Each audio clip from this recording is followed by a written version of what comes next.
terang buku dengan judul maupun isinya, menurut saya penulis berani menyampaikan ide besar yang menurut saya kita butuhkan. Saya terus terang surprise melihat Pak Abdi menulis kemudian menyampaikan ide-ide yang menurut saya ide-ide penting dan besar tentang perlunya rute menuju Indonesia Raya. Karena selama ini memang kita seolah-olah negara ini, bangsa ini berjalan tanpa ada arah yang kita maksudkan mana sih sebenarnya kalau kita mau menjadi bangsa yang besar. Nah, dan banyak hal yang perdebatan di kita ini mengulang kembali hal-hal yang sebenarnya seharusnya sudah selesai gitu. Dari sesi bedah buku kali ini saya lebih banyak belajar untuk saya sebagai pribadi sendiri itu ternyata bisa ngambil tindakan untuk mengikuti rute tanah air untuk memajukan bangsa ini ke depannya melalui dari pendidikan dulu pertama. Karena pendidikan itu adalah sebagai dasar untuk perkembangan sumber daya manusia, di mana sumber daya manusia itu sangat-sangat berpengaruh bagi kemajuan bangsa. Tadi cukup menarik karena kayak bikin kita punya jadi motivasi ke kita juga buat generasi muda ke depannya kita bakalan kayak gimana untuk kayak kita kan tahun 2045 itu udah masuk ke jenjang perkariran gitu. Jadi kita banyak tahu lah dari informasi di sini. Menurut saya sih itu suatu hal yang bagus ya buat mahasiswa sekarang, kayak mempelajari tentang gimana seterusnya buat kedepannya juga, buat pekerjaan juga lebih jadi mengetahui gitu pekerjaan kedepannya tuh gimana nantinya, gitu aja sih. Saudara, apa kabar Anda pada pagi hari ini? Senang sekali saya Fida Latas dapat kembali menyapa Anda dalam Sapa Jabar, sebuah program talk show yang akan membahas beragam tema dialog menarik yang terjadi di sekitar kita. Ya saudara, seperti pada tayangan di awal, berbagai apresiasi tanggapan mengenai buku berjudul Rute Indonesia Raya ini diberikan oleh sejumlah mahasiswa dan juga politikus. Dan saat ini saudara kita sudah bersama dengan sang penulis buku dari buku berjudul Rute Indonesia Raya. Ada Bapak Abdi Yuhana. Dan selain penulis buku dari buku Rute Indonesia Raya, beliau ini juga merupakan anggota DPRD Provinsi Jawa Barat, fraksi PDI Perjuangan. Kita akan sapa terlebih dahulu. Selamat pagi Pak. Pagi. Sehat Pak? Waalaikumsalam warahmatullahi wabarakatuh. Alhamdulillah sehat. Menarik Pak, Rute Indonesia Raya. Kenapa Pak? Rute kita yang selama ini kita tempuh belum bisa menyampaikan kita pada tujuan kah? Iya, jadi saya kira begini ya. Kan sekarang kecenderungan dunia ya, dunia global ya. Ini negara-negara kan bersaing.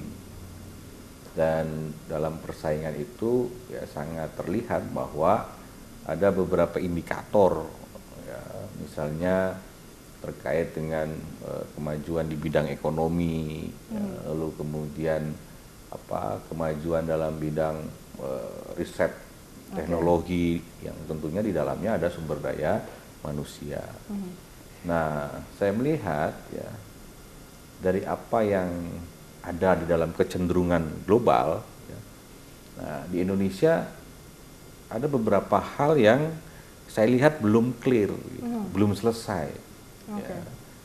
Misalnya ada beberapa hasil penelitian ya, di Bandung misalnya, itu 38% siswa SD itu terpapar radikalisme. Baik. Ya, artinya kalau sudah terpapar radikalisme itu ya sama halnya dengan belum sepakat dengan ideologi negara kita ya, dengan dasar negara kita yaitu Pancasila. Lalu kemudian ya, misalnya dalam indeks yang dikeluarkan oleh lembaga internasional terkait dengan daya saing misalnya, kita masih jauh tertinggal dari negara-negara lain. Singapura itu sudah di dalam posisi nomor 1. Nah, sementara Indonesia masih sekitar di urutan ke-50-an gitu ya. Jadi di Asia Tenggara pun ya kita masih belum tertinggal terkait misalnya dengan daya saing. Kemudian dari jumlah peneliti Ya, misalnya ini beberapa contoh saja ya Mbak Vida ya. Dari 1 juta penduduk ya Indonesia ini jumlah peneliti masih sekitar 900-an gitu. Baik. Sementara ya negara-negara lain misalnya negara tetangga kita ya Malaysia, Singapura itu sudah jauh meninggalkan kita. Nah setelah itu maka saya melihat ini apa sih sebenarnya masalahnya kan gitu ya, sehingga kita belum bisa beranjak dari hal-hal yang apa namanya sifatnya mendasar. Nah, makanya saya ada 3 hal ternyata yang menurut hemat saya yang saya tuliskan dalam buku ya Rute Indonesia Raya ini ya, yang itu masih menjadi handicap kita untuk terus melaju sebagai sebuah negara. Jadi yang pertama ya, kita masih belum selesai dengan urusan sejarah. Baik. Ya, sejarah Indonesia ya, misalnya sebentar lagi tahun politik, tahun pemilu. Ya. Nah, nanti dikaitkan lagi dengan peristiwa-peristiwa yang dulu, masa lalu, sejarah kita yang belum belum selesai. Nah, yang kedua, ya, kita masih terus memperdebatkan tadi ya, hal-hal yang sifatnya yang itu sebenarnya sudah menjadi dasar negara kita, ya, tentang kesepakatan bernegara kita. Ya, tentang Pancasila masih ada kelompok-kelompok yang masih belum menerima Pancasila sebagai dasar negara. Lalu kemudian tentang semboyan kita Bhinneka Tunggal Ika masih saja kelompok-kelompok yang merasa dirinya paling benar sehingga menimbulkan peristiwa-peristiwa intoleransi.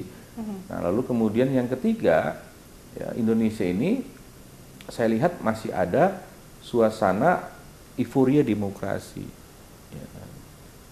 Misalnya hampir semua jabatan-jabatan politik di Indonesia itu kalau tidak dipilih langsung oleh rakyat, ya, merasa bahwa itu bukan demokrasi. Padahal demokrasi itu tidak begitu, gitu ya. Makanya ya, saya juga menyampaikan bahwa sebenarnya demokrasi yang kita bangun itu sudah ada dalam perdebatan pada saat pembentukan konstitusi kita. Misalnya pada saat itu Supomo menawarkan ini ada 3 konsep negara, ya, ada konsep negara liberalisme, individualisme, ada konsep negara teori negara kelas dan konsep negara integralistik. Nah, tapi semuanya kan tidak dipilih, yang dipilih adalah konsep negara Pancasila. Nah, saya kira hal-hal yang begini yang ingin saya sampaikan, nah, sehingga saya kemudian ya, menulis buku Rute Indonesia Raya ini. Ya. Jadi kita masih banyak peperangan di dalam gitu ya Pak ya. Bagaimana kita mengurus keluar kalau gitu. Sementara kita tadi punya cita-cita dan mimpi, janji kemerdekaan. Ini menarik sekali Pak. Kita akan lanjutkan usai jeda ya. Saudara jangan kemana-mana karena usai jeda kami masih akan kembali. Tetaplah di Sapa Jabar.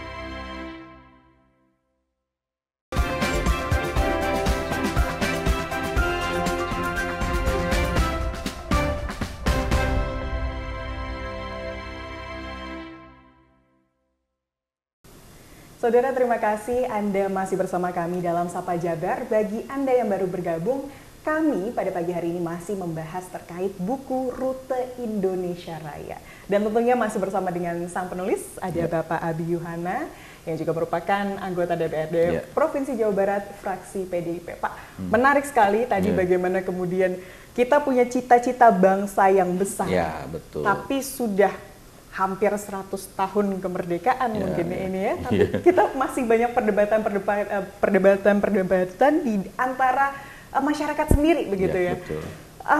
Kalau melihat itu sepertinya kita tertinggal sangat jauh kalau dari kacamata tadi ya Pak ya. Lalu apakah hal itu bisa kemudian kita atasi Pak dengan permasalahan yang masih banyak kalau tadi Bapak sampaikan? Ya, saya kira begini ya, kita ini harus memiliki satu kesadaran bahwa Indonesia ini adalah negara yang sangat luar biasa. Ya. Misalnya dari sisi potensi, ya. Apa sih yang nggak ada di Indonesia? Sumber daya alam, kan gitu ya. Dari sisi sumber daya manusia dengan 270 juta penduduk, ya, saya kira itu harusnya menjadi potensi yang luar biasa, bukan menjadi bukan menjadi masalah. Nah, dari pemetaan itu ya saya lihat bahwa Indonesia ini, misalnya kenapa dulu dalam sejarah Indonesia, kenapa Indonesia ini dijajah oleh beberapa negara? Karena tadi kita punya potensi yang bisa ya, dimanfaatkan oleh para penjajah. Misalnya dulu kan Indonesia dijadikan negara sasaran jajahan karena Indonesia memiliki rempah-rempah. Kan? Nah, dari pemetaan itu ya, yang pertama kalau dalam konteks kekinian, ya, yang pertama Indonesia ini adalah negara yang menjadi pasar potensial. Baik. Kenapa? Karena dengan 270 juta penduduk, ya ini sangat bagi negara-negara yang memiliki ekspor konsumtif ya ke Indonesia misalnya, itu ya sangat menjadi incaran. Menjadi incaran, misalnya produk apa yang tidak laku di Indonesia. Betul. Ya, mulai dari handphone, ya, kemudian sepatu, itu hal-hal yang terkecil. Nah, itu yang pertama. Jadi Indonesia menjadi negara pasar. Nah, yang kedua, ya, Indonesia ini kalau kita lihat dari letak geografi politiknya, merupakan jalur logistik internasional. Nah, dari jalur logistik internasional, 90% ya, jalur logistik internasional itu melalui laut. Baik. Ya kan? Nah, 40%-nya ya, 40%-nya itu melewati Indonesia. Coba bayangkan, ya. Kalau kita bisa menggali ya, potensi yang kita miliki ya, dengan 40% jalur logistik internasional lewat ya, ke Indonesia, ya, sebenarnya kita bisa menjadi negara yang paling berpengaruh di dunia. Nah, saya kira itu beberapa hal yang menurut saya Indonesia akan terus menjadi incaran ya, perang dagang negara-negara di dunia. Nah, jadi kalau kitanya tidak mempersiapkan diri, ya sudah. Jadi kalau kata Bung Karno, nanti Indonesia terus menjadi kuli fan nasi. Jadi terus menjadi bangsa kuli. Ya, jadi kenapa nasi fan kuli yang dikatakan oleh Bung Karno itu? Karena ya, kita tidak mempersiapkan diri, ya tidak memiliki kemampuan sumber daya manusia. Nah, jadi saya kira ya pertama problemnya kita tahu, ya, yang kedua Indonesia memiliki posisi yang strategis, kemudian memiliki sumber daya alam yang luar biasa, lalu kemudian sumber daya manusia juga memiliki sumber daya manusia dan terus akan menjadi pasar. Ya. Jadi kalau kitanya tidak memiliki satu kesadaran ya, untuk bagaimana supaya Indonesia ya, kemudian harus memenuhi janji kemerdekaan kita. Apa sih janji kemerdekaan kita itu? Ya tentunya apa yang ada di dalam Undang-Undang Dasar 45. Itulah menjadi tujuan kita dalam bernegara. Adil, makmur, sentosa, kan? Aman, lalu kemudian dipertegas di alinea keempat, memajukan kesejahteraan umum, mencerdaskan kehidupan bangsa, melindungi segenap tumpah darah ya, Indonesia dan turut serta dalam proses perdamaian dunia. Nah, saya kira itulah yang menjadi sasaran kita di dalam bernegara. Itulah janji kemerdekaan kita yang sama-sama disepakati dan dituangkan di dalam pembukaan Undang-Undang Dasar 45. Nah, saya kira itulah yang harus benar-benar ya menjadi perhatian kita bersama bahwa ya, Indonesia itu memiliki tujuan bernegara. Nah, persoalannya bagaimana untuk mencapai cita-cita kemerdekaan itu yang sekaligus menjadi tujuan bernegara kita ini. Ya, sementara tadi disampaikan oleh Mbak Fida ya, tahun 2045 kita akan memasuki era 1 abad ya, sebagai negara yang merdeka, 100 tahun. Nah, kita harus terus berbenah agar nanti di tahun 2045 ya tentunya janji kemerdekaan kita sebagai sebuah negara itu bisa tercapai. Ada Gitu. target Indonesia Ada emas target ya, cita-cita Indonesia kita dengan tadi sebetulnya kalau sudah dijabarkan bagaimana potensi kita memiliki banyak Ya, sekali potensi, betul. sayang sekali jika kemudian kita masih harus jadi negara atau bangsa kuli lagi ya Pak. Nah. Oke, ini menarik sekali, kita akan bahas di sesi selanjutnya Pak. Ya. Saudara jangan kemana-mana karena usai jeda kami masih akan kembali, tetaplah di Sapa Jabar.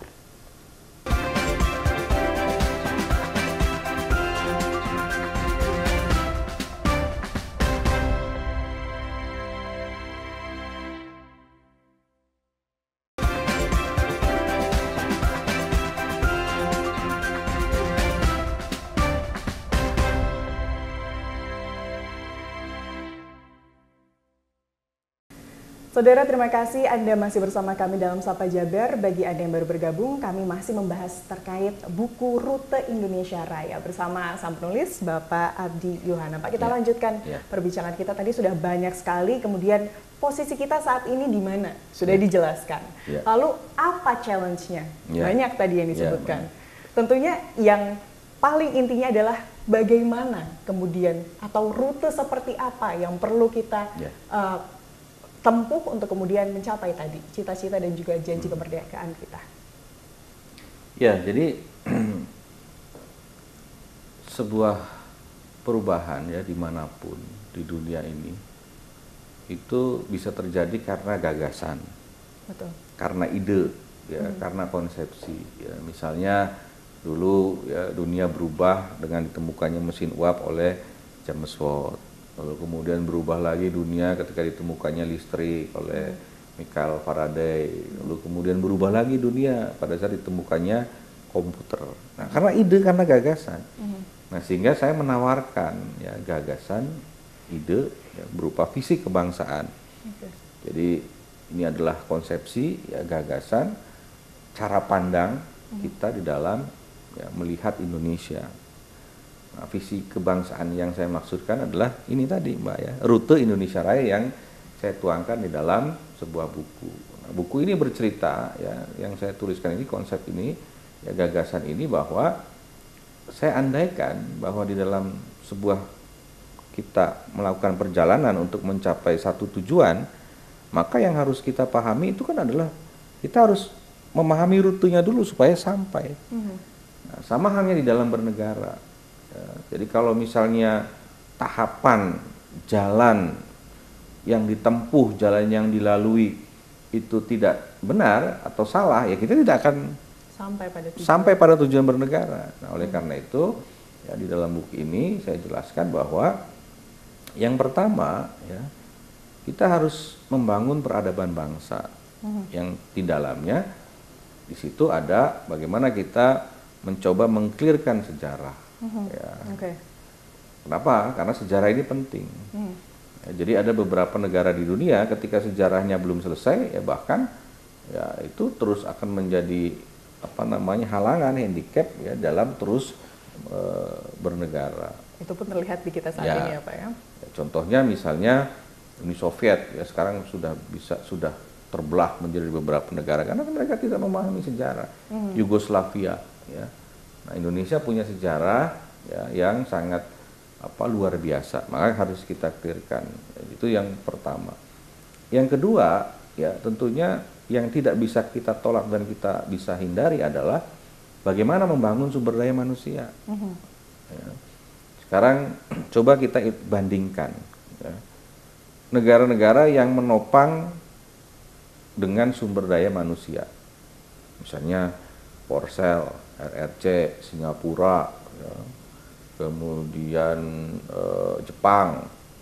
Kemudian ada negara-negara yang menopang dengan sumber daya alam, Thailand, Malaysia, Indonesia. Nah, sekarang kita lihat ya, di antara kedua negara itu mana negara yang lebih maju dengan sumber daya manusia. Nah, kan dengan sumber daya manusia. Nah, maka saya kira ya membangun sumber daya manusia itu adalah satu keharusan supaya kita menjadi negara maju. Dan yang ketiga tentunya ya kita sebagai sebuah bangsa harus memberikan rasa keadilan dengan ya membangun keadilan kepada seluruh rakyat Indonesia dimanapun. Nah, itu juga menjadi faktor yang penting. Jadi tiga hal itulah yang harus benar-benar kita perhatikan untuk mencapai tujuan kita di dalam bernegara, begitu Mbak Fida. Ini menarik sekali. Itulah mengapa kemudian dari mulai hal mendasar seperti geografi politik ini dibahas di sini, tujuan negara juga kembali di refresh lagi begitu ya, dan konstitusi negara, lalu terakhir tentunya rutenya seperti apa yang tadi juga sudah dijelaskan. Pak, tapi kemudian siapa kiranya yang paling tepat untuk kemudian mengetahui, menelaah, dan juga mengejawantahkan konsepsi ini yang sudah kemudian disusun sedemikian rupa oleh Bapak? Ya, saya kira buku ini ya sasarannya tentunya pertama adalah generasi muda, ya, karena mereka adalah pewaris ya bagi keberlangsungan bangsa Indonesia. Mereka harus paham, ya, memiliki kesadaran ya, bahwa Indonesia itu adalah negara besar, negara yang penuh potensi. Gitu. Lalu yang kedua ya tentunya ya semua pemangku kepentingan yang ada hari ini di negara kita. Ya, jadi jangan sampai kemudian misalnya ya di dalam kontestasi yang akan sebentar lagi kita hadapin, misalnya muncul politisasi terhadap politik identitas misalnya. Ya. Misalnya terkait dengan suku, terkait dengan agama, terkait dengan ras, terkait dengan antar golongan. Nah itu sama halnya ya kita akan terus ya membangun isu-isu yang tidak produktif bagi bangsa Indonesia. Lalu yang ketiga tentunya ya saya berharap bahwa ya buku ini bisa dibaca oleh semua ya, kalangan yang tentunya memiliki ya, keinginan agar bangsa Indonesia tetap terjaga dan bangsa Indonesia adalah menjadi sebuah negara maju gitu. Kalau mungkin termasuk Mbak Fida juga kan harus baca buku ini. Harus baca, pasti setelah ini langsung saya baca, menarik sekali apalagi setelah obrolan ini ya Pak ya. Ya jadi jangan sampai kemudian terutama anak muda ya fokusnya ke hal-hal yang kemudian apa ya tidak ada faedahnya gitu ya Pak. Padahal di sekitar kita sudah ada bisa dibilang taman surga yang siap kita bangun bersama, apalagi nanti tahun depan ya Pak ya, kita akan kemudian menghadapi kontestasi politik. Ini menarik sekali Pak Abi. Mungkin terakhir pesannya bagi masyarakat Indonesia, khususnya mungkin anak muda tadi Pak ya, untuk kita meraih bersama-sama Indonesia emas di tahun 2045 nanti seperti apa? Ya, jadi pertama ya yang ingin saya sampaikan ya, bahwa kita dalam memahami negara itu harus secara komprehensif. Gitu loh. Jadi tidak bisa sepotong-sepotong. Nah, makanya ya jika diandaikan ya, sebagai sebuah perjalanan, maka kita butuh rute ini. Ya, tahapan yang harus kita lalui, jalan yang harus tempuh dalam mencapai tujuan bernegara, itu yang pertama. Nah, yang kedua, ya terlalu mubazir. Kita sebagai sebuah bangsa, ya, sebagai sebuah negara yang memiliki potensi luar biasa. Kalau ini tidak dikelola dengan baik. Dan apa yang menjadi faktor terpentingnya? Faktor terpentingnya adalah dengan membangun sumber daya manusia. Nah, kemudian yang ketiga yang ingin saya sampaikan bahwa ya, sudahilah ya, urusan-urusan membangun isu-isu ya yang bersifat hoax, yang pada tujuannya itu mempolitisasi terhadap politik identitas. Ya, karena bangsa Indonesia ini adalah bangsa yang majemuk, bangsa yang berbineka tunggal ika. Dan yang keempat, ya saya kira bahwa bacalah buku Rute Indonesia Raya, ya, agar kita memahami secara utuh bagaimana supaya Indonesia menjadi negara yang bisa bersaing, ya, bisa menjadi negara yang maju sama halnya dengan negara-negara di dunia. Saya kira itu, Mbak. Setuju, Widya, Pak. ya. Ini harus dibaca semua kalangan masyarakat Indonesia. Terima kasih banyak sama-sama. Pak Biwana atas waktunya sudah berbagi kemudian konsep inspiratif mungkin bisa kita bilang. Dan kalau Anda saudara tentunya penasaran lebih lagi mengenai pembahasan kita, ini bisa langsung ya Pak reach out bukunya Rute Indonesia Raya. Terima kasih banyak sekali lagi Pak atas waktunya. Oh ya, penerbitnya Kompas ini. Penerbitnya Kompas ya.